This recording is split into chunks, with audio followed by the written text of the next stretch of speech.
Okay, सो वापस से सुन लो। आज का जो हमारा टॉपिक है study flow energy equation in nozzle. And कल तक हम लोगों ने ना स्टैग्नेशन प्रॉपर्टीज के बारे में पढ़ाई करी थी कि what are the stagnation properties. आज हम लोग आगे फर्दर स्टडी करने वाले हैं। उस फर्दर स्टडी के अंदर सबसे इम्पोर्टेंट और सबसे जरूरी जो है that is the steady flow energy equation for the nozzle, as it is the part of our third semester, but still we are going to study about it into this, क्योंकि जरूरी है अगर हम लोग ना नोजल्स के अंदर आगे बढ़े तो इसको पढ़ें, क्योंकि आने वाले चैप्टर्स के अंदर सबसे ज़्यादा जो फॉर्मूलाज हैं हमारे पास वो इसी स्टडी फ्लो एनर्जी इक्वेशन से निकल कर आएंगे। ठीक है, सो इसके लिए हम लोगों ने क्या करा, एक कंसीडर करा है किसको, नोजल को, जिसकी क्या है एक कंट्रोल सरफेस बनी हुई है कि ये हमारे पास में क्या है control surface, this is our control surface. और ये क्या है control volume. Control volume is that volume जिसके अंदर हम लोग क्या करते हैं, यूनिट जो टाइम है उस यूनिट टाइम के अंदर जो हमारा फ्लो हो रहा है वो कैसा चलता है, कांस्टेंट चलता है। यूनिट टाइम में हमारे पास जो है ना फ्लो चल रहा है वो कैसा हो रहा है, कांस्टेंट हो रहा है, इसलिए उसको हम लोग क्या बोलते हैं, कंट्रोल वॉल्यूम बोलते हैं। ओके, सो अब इसको पढ़ते हैं। इसका जो सेक्शन 1 है, it's section 1 is inlet and it's section 2 is outlet. तो इसको है ना एक बार नोजल को बहुत अच्छे से ड्रॉ करके और समझने की कोशिश करते हैं कि मान लो कि ये हमारे पास में है ना, यहाँ पर नोजल थी,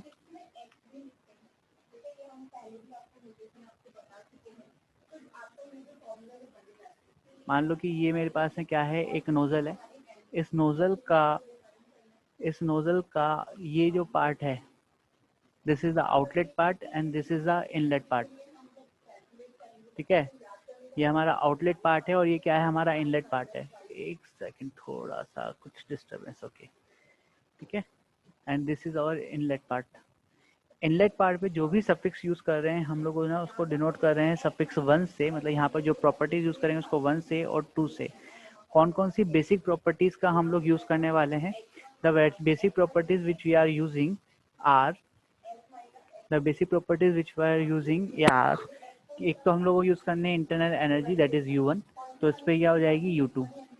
ठीक है, यहाँ पर हम लोग बोल देते हैं कि इसका प्रेशर है P1, तो यहाँ पर प्रेशर क्या हो जाएगा P2।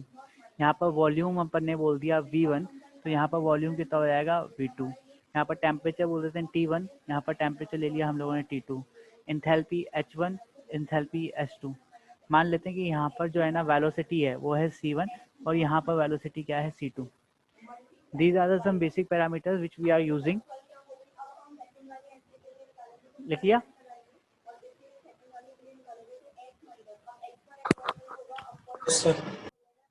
ठीक है, अब इसको लिख लिया तो देखो इसके पैरामीटर्स के बारे में लिख लो कि कौन कौन से पैरामीटर्स हम लोगों ने यूज करे हुए हैं।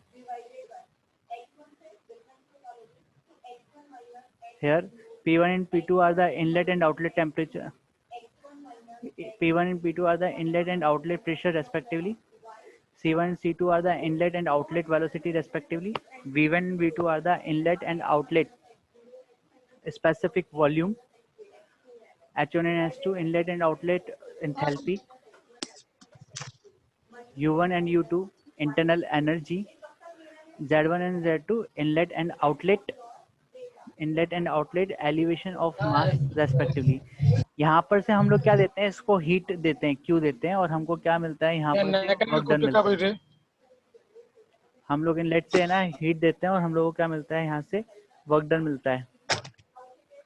ओके, तो अगर इस टाइप से हमारे पास वर्क चल रहा है तो फिर हम लोग क्या करते हैं, नोजल के अंदर कुछ अजम्पशन मांग के चलते हैं।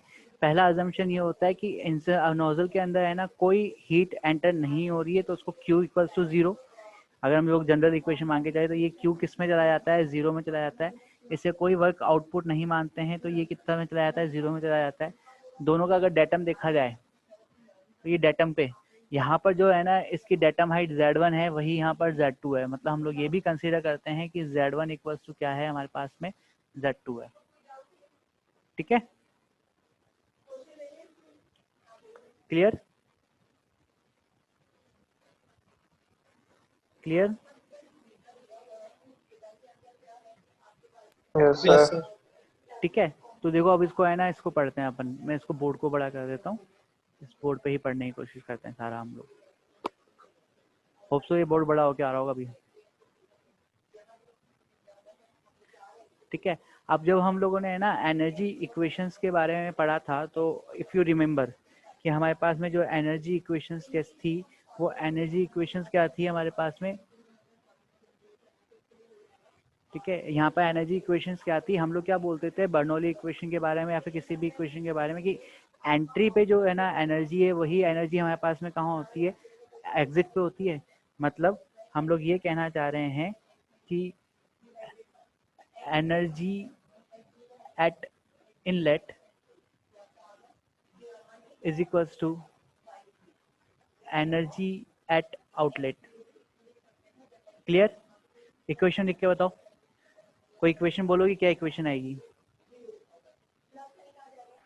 h1 plus v1 whole square upon 2 plus z1 is equals to h2 plus v2 square by 2 plus z2। H1 कहाँ से आया हमारे पास में बच्चे? C1 और C2 है ना, हम लोगों ने यहाँ पर ना वेलोसिटी ली है।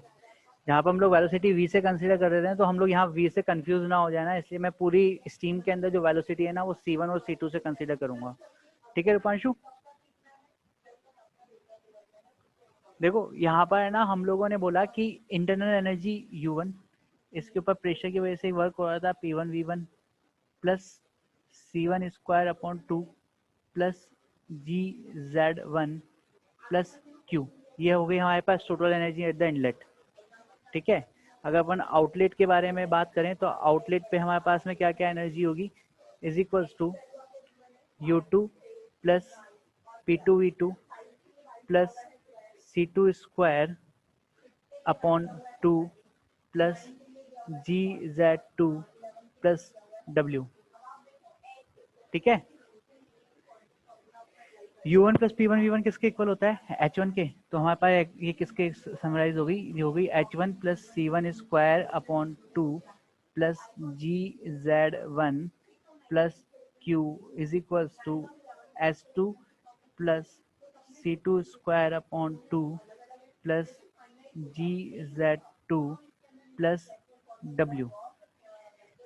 कंसीडर हम लोगों ने यहाँ पर ये किया हुआ है कि हमारे पास में जो मास फ्लो रेट है, ठीक है, जो हम लोग एम डॉट कंसीडर करते हैं, वो मास फ्लो रेट हम लोग कितना कंसीडर कर रहे हैं, दैट इज 1 kg पर सेकेंड। इसलिए इसके अंदर से है ना सब में से क्या गायब है, मास गायब है। बिकॉज ऑफ दिस हमारे पास से है ना क्या मिसिंग है, यहाँ से मास मिसिंग है। अदरवाइज हमारे पास इक्वेशन में क्या आता है, यहाँ पर भी C1 के साथ में भी मास आता है, हमारे पास G के साथ में भी मास आता है, S2 के साथ में भी मास आता है, G के साथ में भी मास आता है। और जितनी भी स्पेसिफिक बनी हुई है स्मॉल से, ये सब हम किसको डिनोट करते हैं, इसको कैपिटल से डिनोट करते हैं, ध्यान रखना। ठीक है, इन सबको किससे नोट करते हैं हम लोग, कैपिटल से डिनोट करते हैं। बट हम लोग यहाँ पर इसको किससे नोट कर रहे हैं, इसको हम लोग डिनोट कर रहे हैं स्मॉल से, that is specific values. Okay, तो चलो अब इस इक्वेशन के अंदर बात करते हैं। हमने बोला कि Z1 इक्वल्स टू Z2 है। अगर Z1 इक्वल्स टू Z2 है, तो देखो क्या हो रहा है यहाँ पर कि GZ1 और GZ2 कैंसिल आउट हो गए। ठीक है, नोजल के लिए हम लोग ये कंसिडरेशन में लेके चलते हैं कि Q इक्वल्स टू क्या होता है, 0 होता है। तो Q मेरा किस में चला गया, 0 में चला गया, और W मेरा किस में चला गया, 0 में चला गया। मेरे पास इक्वेशन क्या बची, what we have the equation, we have the basic equation, that is the H1 plus C1 square upon 2 is equals to, just a second ना, वापस से लिखते हैं, अच्छा नहीं लग रहा। The equation is H1 plus C1 square upon 2 is equals to S2 plus C2 square upon 2। What is the H1? H1 is the enthalpy at the entrance। क्या है ना, जब हमारी एंट्री हो रही है ना नोजल की, स्टीम की नोजल में, वहाँ पर उसकी कितनी इंथैल्पी है। S2 क्या है, S2 हमारी enthalpy at the outlet, C1 steam की inlet velocity, C2 is the outlet velocity. ठीक है, यहाँ से हम लोग है ना आउटलेट वेलोसिटी निकालते हैं। यहाँ से हम लोग क्या निकालते हैं, आउटलेट वेलोसिटी निकालते हैं कि what will be the outlet velocity. Let's suppose कि यहाँ पर क्या आ गया हमारे पास में, C2 square upon 2, just a second बच्चों,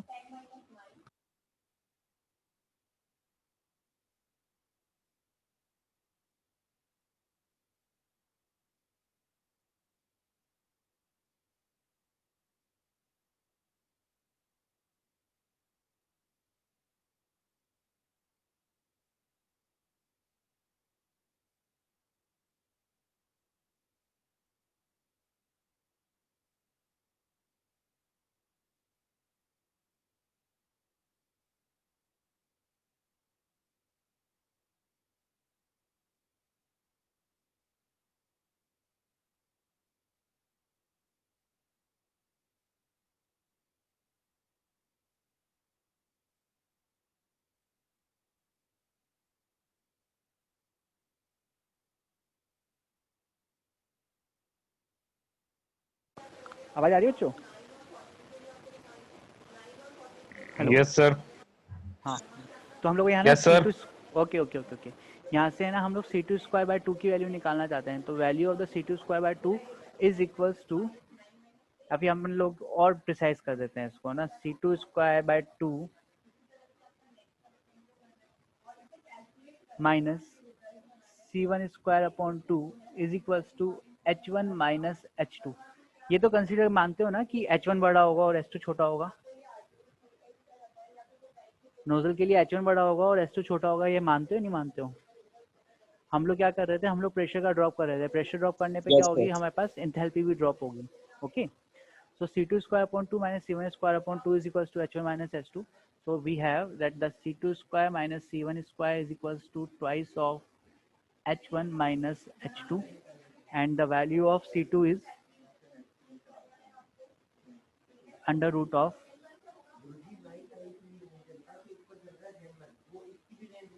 twice of h1 minus h2 plus c1 square.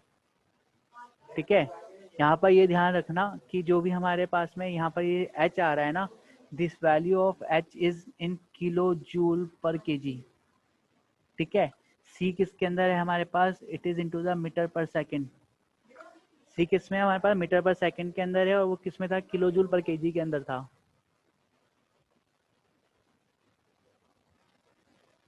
Okay, so when we put the value into the numerical, हमको है ना h1 और h2 की वैल्यू के अंदर क्या करना पड़ेगा, मल्टीप्लाई बाय 10⁻³ करना पड़ेगा।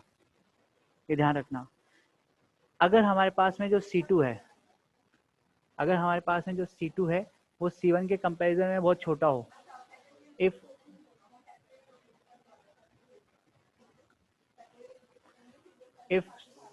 C2 is much greater than C1, if C2 is much greater than C1, क्योंकि हमारे पास नोजल का काम क्या है, वेलोसिटी को इंक्रीज करना।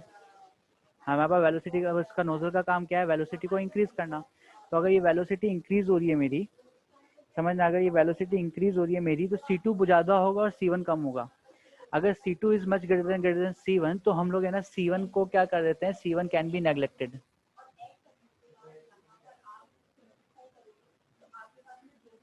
ठीक है, C1 को हम लोग क्या कर सकते हैं, नेग्लेक्ट कर सकते हैं।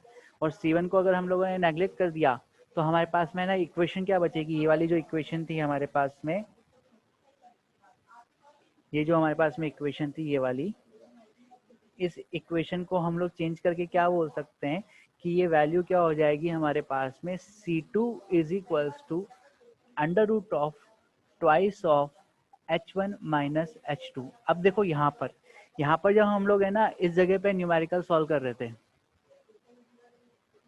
यहाँ पर जब हम लोग है ना न्यूमेरिकल सॉल्व कर रहे थे इस जगह पर, ठीक है, तो न्यूमेरिकल के अंदर ही हम लोग h1 और h2 की वैल्यू किसके अंदर रख रहे थे, 10⁻³ के अंदर पुट करके ये वैल्यूज निकाल देते, ये वैल्यूज 10⁻³ पुट करके वैल्यूज निकाल देते। बट जब हम लोग है ना इधर पुट करेंगे ना, तो हमको है ना इसकी वैल्यूज को हैंड टू हैंड लिखना पड़ेगा कि इसकी वैल्यू कितनी आ रही है। लेट सपोज कि इसकी जो वैल्यू आ रही है ना यहाँ पर, इट इज इंटू 10⁻³ मैंने मल्टीप्लाई कर दिया किलो जूल की वजह से। मैंने क्या करा, किलो जूल की वजह से इसको 10⁻³ से मल्टीप्लाई कर दिया। If it is multiplied by the 10⁻³ what we get C2 is equals to 2 into 10⁻³ का जब अंडर रूट लोगे ना, तो इससे बाहर आके आ जाता है 44.72 under root of h1 minus h2। C2 is equals to 44.72 under root of h1 minus h2। Clear है मेरी बात?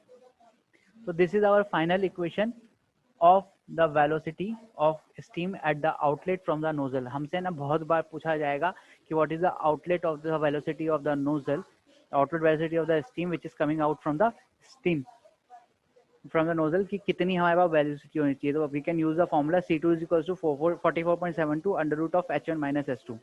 ये ध्यान रखना, यहाँ पर h1 माइनस h2 क्या है, enthalpy eight the outlet and inlet respectively. Question में आपको C1 दे रखा है, तो हम लोग है ना इक्वेशन नंबर 1 का यूज करेंगे। और अगर हमको C1 नहीं दे रखा है या फिर बोला गया है कि C1 is much lesser than the C2, तो हम है ना इक्वेशन नंबर 2 का यूज करेंगे। ओके, लिख लो इसको एक बार, सब लोग लिख लो इसको एक बार।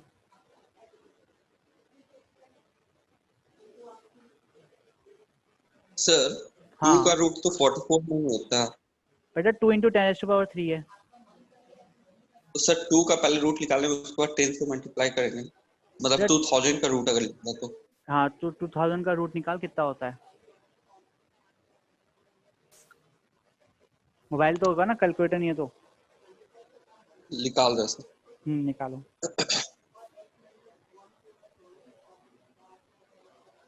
इतना ही होगा सर। इतना ही होगा। Yes sir.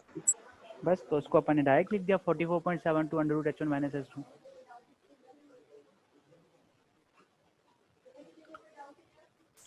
ठीक है, लिखो उसको, फटाफट लिखो।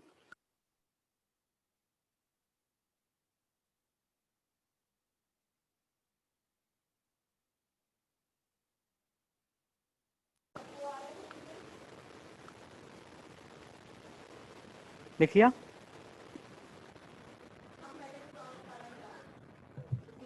Yes sir. एक बार वापस से मैं ना इसको क्विक रिवाइज कर देता हूँ। देखो हम लोगों ने कंसीडर किया था पहले कि हमारे पास में एक नोजल है जिसका है ना एक सेक्शन जो था वो इनलेट सेक्शन था। इसको हम लोगों ने क्या बोला था, this one is known as the inlet section, this one is known as the outlet section. It is much clear कि है ना नोजल का काम किस लिए होता है, आउटलेट पे वेलोसिटी को इंक्रीज करने के लिए होता है। तो हमने यहाँ पर कुछ प्रॉपर्टीज कंसीडर करी जिसको हमने ना, जहाँ पर 1 था suffix that is use for the inlet, जहाँ पर सफिक्स 2 था उसको हम लोग किसके लिए यूज कर रहे थे, which are using that for the outlet.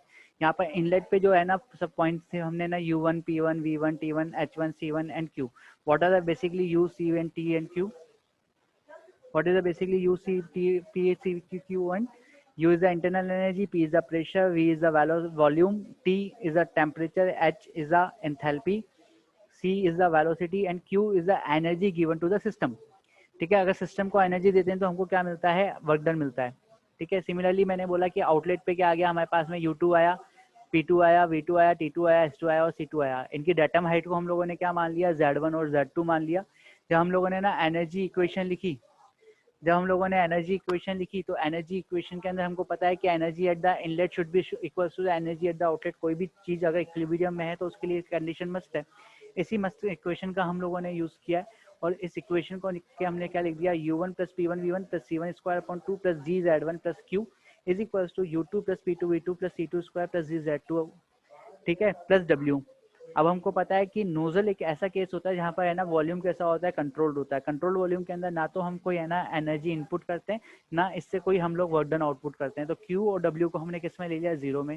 Due to the same datum height Z1 should be equals to Z2, जो हम लोगों ने यहाँ पर मेंशन किया है ना कि Z1 इक्वल्स टू क्या है, Z2 है।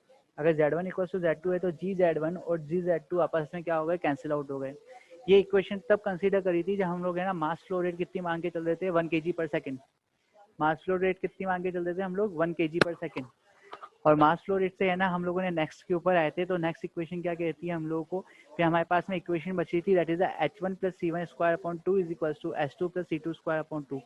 यहाँ से मुझे वैल्यू निकालनी थी आउटलेट वेलोसिटी C2 की। तो हमारे पास आउटलेट वेलोसिटी C2 क्या निकल के आई, हमारे पास आउटलेट वेलोसिटी C2 निकल के आई √2 H1 - S2 + C1 स्क्वायर। यहाँ पर H जो होता है उसकी यूनिट होती है kJ/kg में, C की जो यूनिट होती है वो होती है मीटर/सेकंड में। ठीक है, फिर हमने कंडीशन ली अगर C2 क्या हो, ग्रेटर देन C1 हो। ठीक है, अगर C2 की वैल्यू क्या हो, C1 से ज़्यादा हो, तो हम लोग क्या करते हैं, C1 को नेग्लेक्ट कर देते हैं। और C1 को नेग्लेक्ट करने के बाद में हमारे पास में ना जो C2 की इक्वेशन निकल के आई वो ये वाली थी। ठीक है, that is C2 is equal to 44.72 √H1 - S2। तो ये ध्यान रखना, हम दोनों इक्वेशंस का यूज़ करते हैं।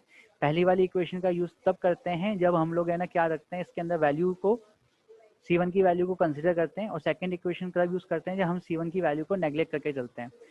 जब न्यूमेरिकल सॉल्व करेंगे तब ध्यान रखना, when we use the first equation हमको H1 और S2 के साथ में ना साथ में 10⁻³ भी लिखना पड़ेगा। जब हम इक्वेशन नंबर 2 यूज करते हैं तो हमने ऑलरेडी जब 44.72 लेकर आए, ये कहाँ से लेकर आए, जब हम लोगों ने H1 और S2 के साथ में 10⁻³ लिख दिया है। 10⁻³ क्यों लिखा है, C2 की यूनिट क्या होती है, मीटर/सेकंड के अंदर, और जूल/kg को मीटर/सेकंड के अंदर कन्वर्ट करने के लिए मुझे किसकी रिक्वायरमेंट होती है, मुझे है ना किलो को हटाना पड़ता है। तो उस किलो के लिए हम लोगों ने किसका यूज किया है, इंटू 10⁻³ का। क्लियर है, क्लियर है, यस सर। ठीक है। Yes sir. तो यस सर। इसके बाद में है ना एक सेकंड वो लिखो, सेकंड हेडिंग लिखो, छोटी सी है, इसी से रिलेटेड है, that is the momentum equation. Write down the second equation, momentum equation.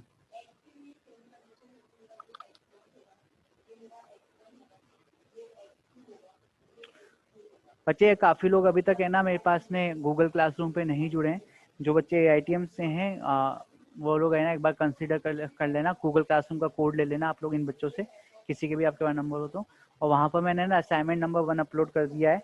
Assignment number 1 upload करके उसको राइटअप करो, PDF की फॉर्म में ना उसको सबमिट करो वहाँ पर।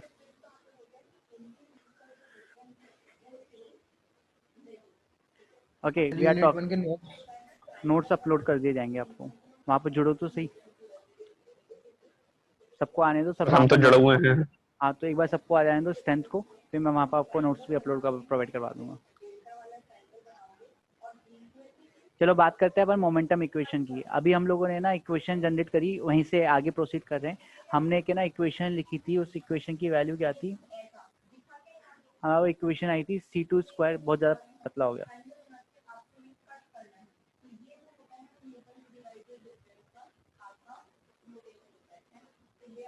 हमारे पास वैल्यू आई थी क्या?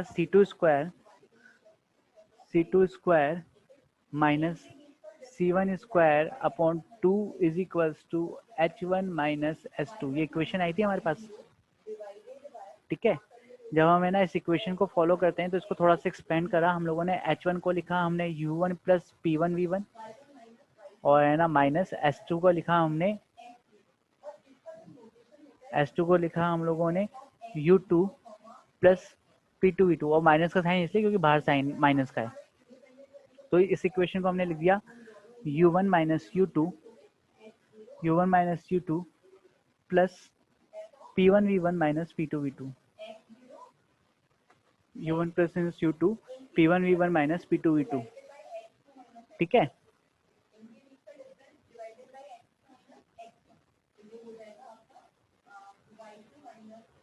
P1V1 minus P2V2।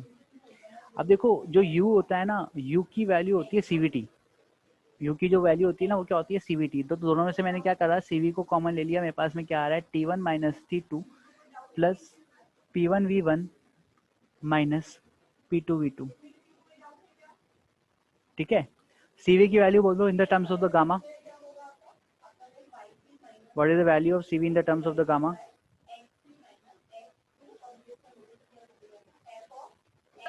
Gamma R upon gamma minus 1 नहीं, गलत।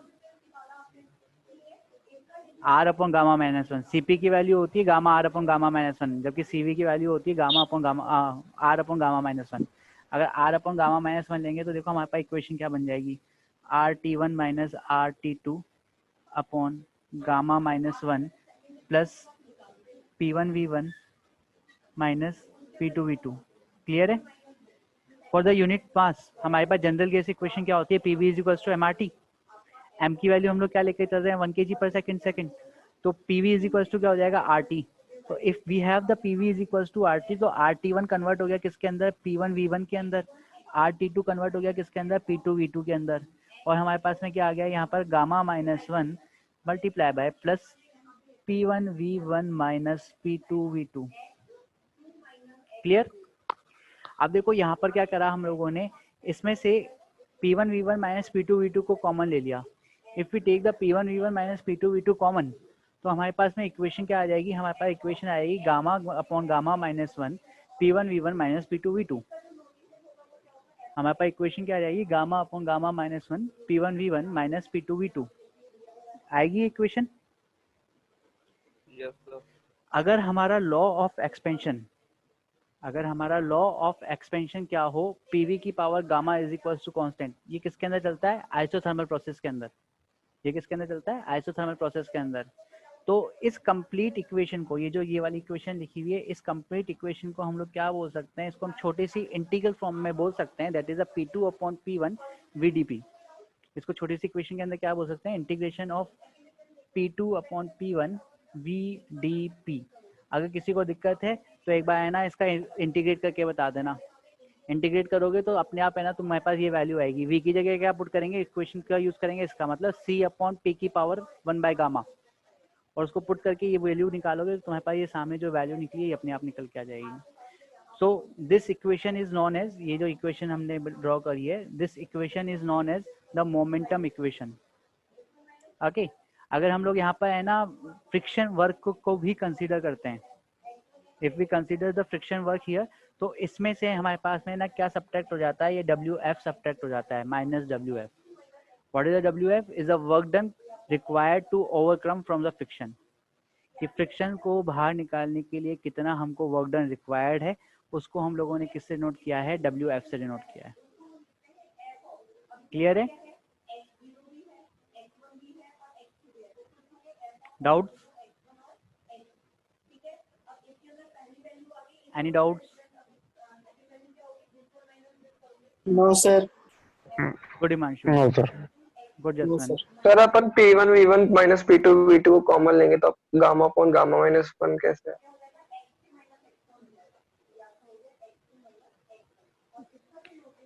गामा अपॉन गामा माइनस 1 कैसे आएगा, ये लिख लिया है तो जो बोर्ड पे लिखा हुआ है। Yes sir. चलो करते हैं।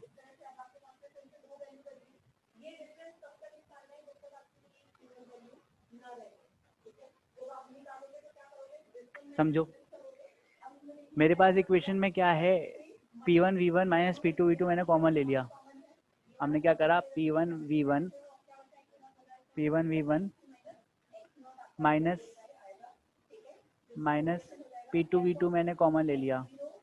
मेरे पास अपॉन में क्या बच रहा है, 1 अपॉन गामा माइनस 1, और क्या बचेगा, +1। ठीक है, एलसीएम ले, P1 V1 माइनस P2 V2 as it is. यहाँ से एलसीएम लिया हम लोगों ने, एलसीएम आया गामा माइनस 1, तो ऊपर क्या आया, गामा माइनस 1। क्लियर है? अब देख यहाँ पर 1 से 1 कैंसिल हो गया, ठीक है, और 1 से 1 कैंसिल हो गया, तो हमारे पास में क्या बच रहा है नीचे, P1 V1 माइनस P2 V2 gamma upon gamma minus 1 आ गया। ठीक है कुणाल? Yes sir. छोटी सी मैथमेटिक्स, ठीक है। ध्यान रखो, जो हमारे पास सीपी होता है ना, जो हमारे पास में सीपी होता है ना, मतलब ये बेसिक चीजें हैं जो हमको है ना याद रखनी बड़ी कंपलसरी होती है, कि जो हमारे पास में सीपी होता है ना, the value of the CP is equal to gamma R upon gamma minus 1। जो हमारे पास में सीवी होता है, ठीक है, इस सीवी की जो वैल्यू होती है, सीवी की वैल्यू होती है आर अपॉन गामा माइनस 1, ठीक है, और इन दोनों का जब रेशियो लेते हैं तो हमारे पास में क्या आता है, गामा। ठीक है, Cp अपॉन Cv is equal to gamma. Cp is the specific heat at the constant pressure, Cv is the specific heat at the constant volume. Clear? Clear है? अच्छा, आप लोगों से एक चीज मैं चाहूंगा कि है ना ये इंटीग्रेशन एक बार करके बताओ। आप लोग सब लोग एक बार ट्राई करना कि है ना एक छोटा सा इंटीग्रेशन है P2 अपॉन P1 का, ये छोटा सा इंटीग्रेशन है P2 अपॉन P1 का, जहाँ पर मैंने इसको है ना डायरेक्ट लिखा है कि है ना the value of integration of P2 upon P1 VdP under the expansion of PV की power gamma is equals to constant. इसकी जो वैल्यू लिखी गई है, इसकी जो हमने वैल्यू लिखी है, इसकी वैल्यू लिखी है gamma upon gamma minus 1 P1 V1 माइनस P2 V2। ठीक है, अब इट्स ऑन यू कि आप है ना मुझे इसको कैसे ड्राइव करके बताते हो। इन द नेक्स्ट क्लास मैं चाहूंगा कि सबको है ना ये डेरिवेशन आती हो या फिर ये इंटीग्रेशन, छोटा सा इंटीग्रेशन आता हो। इंटीग्रेशन में सिर्फ इसलिए नहीं बता रहा हूँ क्योंकि मैं चाहता हूँ एक बार आप लोग ट्राई करें। हाँ, आगे जब ये ना एक को डेफिनेट हम लोग डेरिवेशन करेंगे, उसके अंदर बिल्कुल इसका यूज करने वाले हैं, तो वहां पर हम लोग इसको करेंगे प्रूव। बट बिफोर दैट अपने दिमाग के घोड़े दौड़ाएं। सर इसमें V कन्वर्ट हो जाएगा ना 1 अपॉन P की पावर 1 अपॉन गामा। यस, यहाँ पर हम लोग है ना क्या करेंगे, इसको V को क्या लिखेंगे, C अपॉन P की power 1 upon gamma.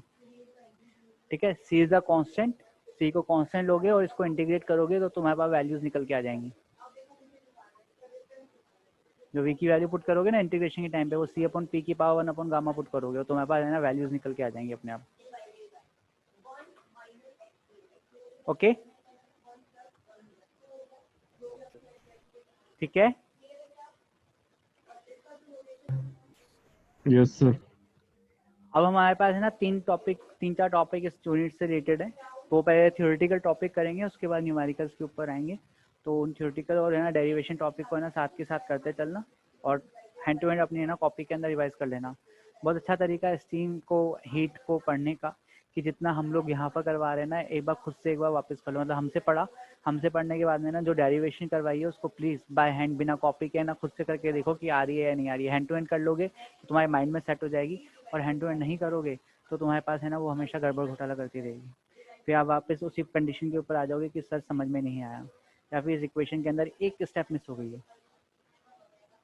Clear? Mostly numericals जो हमारे पास आएंगे ना, उस मोस्टली न्यूमेरिकल्स के अंदर है ना हमको ये जो WF दे रखा है ना, यहाँ पर जो हमारे को WF दे रखा है ना, ये वाला, ये WF नेगलेक्ट फॉर्म में मिलेगा। तो WF को हम लोग है ना मोस्टली नेगलेक्ट करके चलते हैं, क्योंकि जो हमको आउटपुट वर्क मिलता है उसके कंपैरिजन में जो फ्रिक्शन वर्क होता है वो बहुत छोटा होता है। ठीक है, तो आइसेंट्रोपिक वर्क के अंदर हम लोग WF को कंसीडर नहीं करते हैं, और जब एक्चुअल वर्क होता है उसके अंदर हम लोग किसको कंसीडर करते हैं? WF को कंसीडर करते हैं। ठीक है, तो आज की क्लास को अपन यहीं एंड करते हैं, और चाहूँगा कि है ना नेक्स्ट टाइम जब हम लोग मिलें तो ये डेरिवेशंस के साथ में आप लोग मुझे मिलें। ओके बच्चों?